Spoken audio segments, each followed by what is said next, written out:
This is Charter Local Edition. I'm Brad Pomerance on the Central Coast today, and we are joined by Dawn Ortiz-Legg. She is a candidate for the California State Assembly. The seat is currently held by Cacho Ashajian. He is termed out, and so Dawn is seeking the nomination in the primary in June. We recently met at the California Democratic Party convention, and I want to get a sense from you, what did you learn by being at this political party convention? Yeah. Well, thank you, Brad. Of course. You know, Good to see you again. Thank you. Yeah, it was a good convention overall. I think that I had been at the convention before over the years.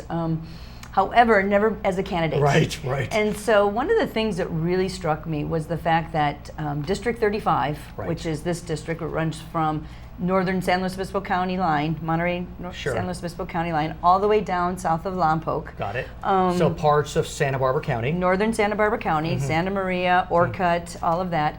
What I realized is that we're designated rural, and what that means is that we've got to fight and scratch for every little thing we can get in compared to the metropolitan areas. It's interesting you say that. I hear that often. Yes. And I hear it from Democrats, I hear it from Republicans. You know, this state, in a lot of ways, you think about a north-south divide or an east-west divide. It, in a lot of ways, is a rural-urban divide. That's correct. And if you really look at a map that has that designation illustrated, what you will see is that, wow, big red corridors, very small though, and concentrated, and then this big other part, and that's all the rest of California. So the rest of the counties are just kind of like sitting here waiting for little crumbs. But what's interesting about San Luis Obispo County, I was recently speaking to a supervisor on the board, and she was saying that in some ways the county is kind of betwixt and between, because it's definitely got urban elements. I mean, San Luis Obispo, beautiful town.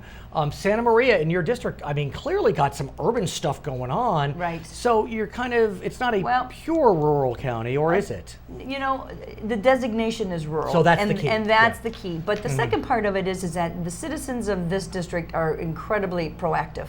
And so we've had leadership in so many areas, and leadership roles and things like the California Cattlemen's Association, like things in the sustainability energy world. I mean, as you know, this county was the leading county to have the most megawatts of renewable energy. And you were involved in that project. And I was involved in that, but yes. Let's talk about leadership. Look, it is highly likely that come November, the Democratic Party will control the California State Assembly and the California State Senate. You're running as a Democrat, you have a Republican opponent. Does it matter, for purposes of effectiveness, whether this region sends a Democrat or Republican to Sacramento?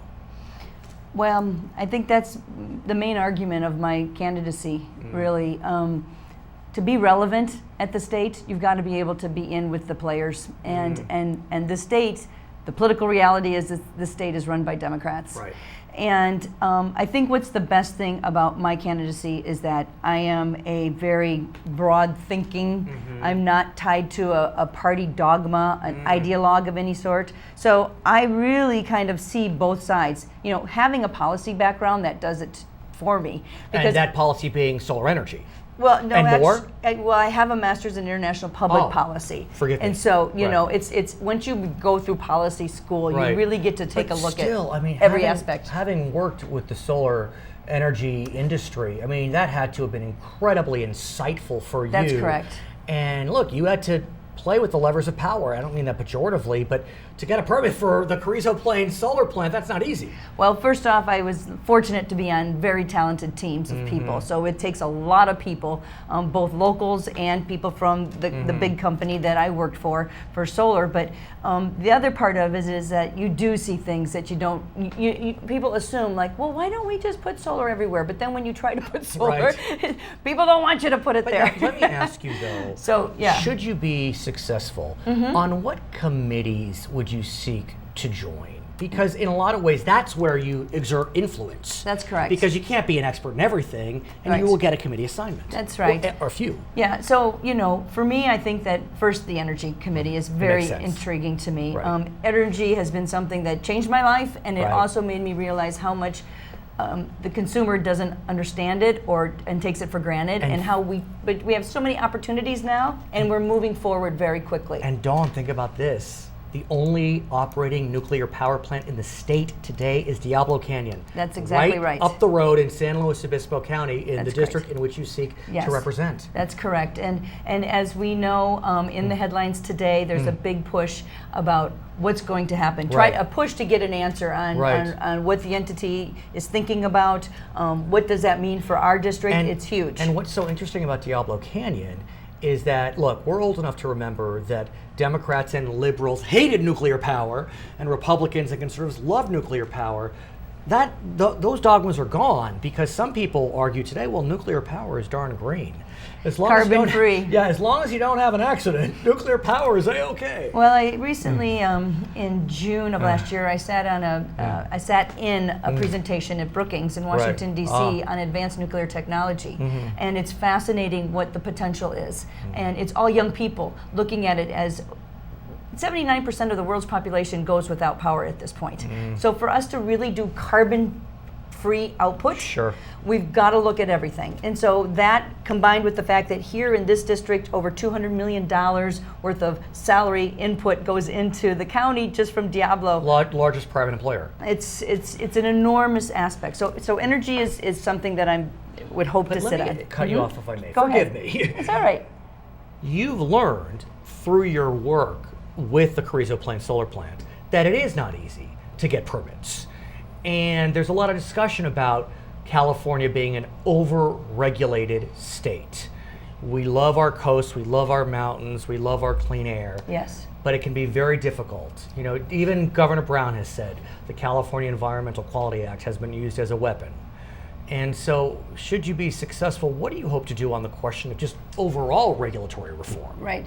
I think that, like the company I work for has something called continuous improvement. Continuous improvement is something that any organization can use. And that's something that I'm sure that we can find tweaks here and there, streamlining the permit process, streamlining the regulatory process in order to cut cost, provide us with that. Some folks feel that we're beyond tweaks when it comes to CEQA. I mean, CEQA needs a complete overhaul. Even the governor, Democrat, has said reforming CEQA is the Lord's work. I mean, he has said that.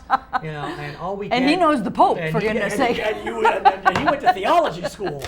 But when all you get in terms of CEQA reform is an exemption for a football stadium, something's going on there. Yes, Ortiz-Legg. That's right. There's a lot of power struggle at stake with the CEQA, and this is something that's a long conversation, Brad. Right. But I know that not just only within CEQA, but in other areas that we can feel as if, help. As an elected Democrat from a purple area, you can convince your Democratic colleagues that we really, really, really need reform and regulation. What I can come away with from the convention is that there are a lot of young leaders out there who are starting to see the constraints that are preventing us to have a sustainable economy. I want to emphasize that. Goes sustainable. Both ways, energy and regulation. Yeah, but the sustainability part is important because we have to have low impact. We've got to take care of our planet. And we've proven we can do that. We can meet regulatory requirements, and we can probably narrow them a little bit without hurting ourselves. We have to be very thoughtful. I happen to be a thoughtful person, and the way I approach things, I always try to look at every aspect as I started with, And I think that goes into the second committee I'd be interested in, agriculture. Well, of course. I mean, that makes all the sense in the world, given where we are today. That's correct. Agriculture is so critically important to this region. And you didn't bring snacks. The audacity. But, look, this region has had a real tough time through the drought. We're kind of getting the benefits of El Nino on the Central Coast. We're kind of in that breaking point. Yeah. Not as much as we should. No. Promise me you'll come back? I will. Her name is Dawn Ortiz-Legg. She is a candidate for the California State Assembly representing significant portions of the Central Coast. It is AD 35. My name is Brad Pomerance in San Luis Obispo. This is Charter Local Edition.